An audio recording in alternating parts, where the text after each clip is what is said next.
So this is a really favourite technique of mine. It's called pulling the threads through to the back and hand knotting them off. So this is on a few different products that we make. And the main objective of it is that you're not going to have a visible sort of back tack from the actual surface of the leather. So by pulling the thread through to the back, we won't have done a back tack, but we pull it through and then we hand knot it off and put a little bit of glue. So what we're going to be showing you in this little preview from our online course is the technique on how to do that.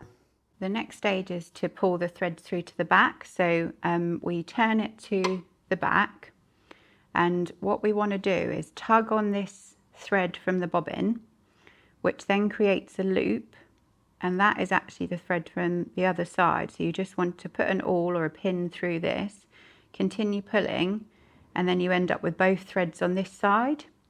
And then what we're going to do is a hand knot. So this makes it just really nice and discreet. So we're going to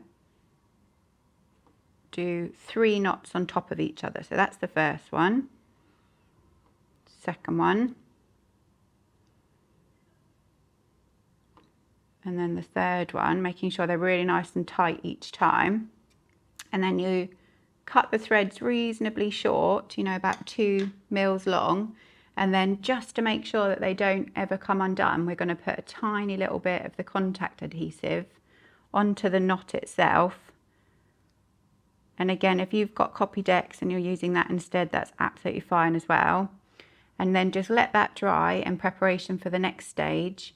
And you obviously will be repeating exactly the same on the other side.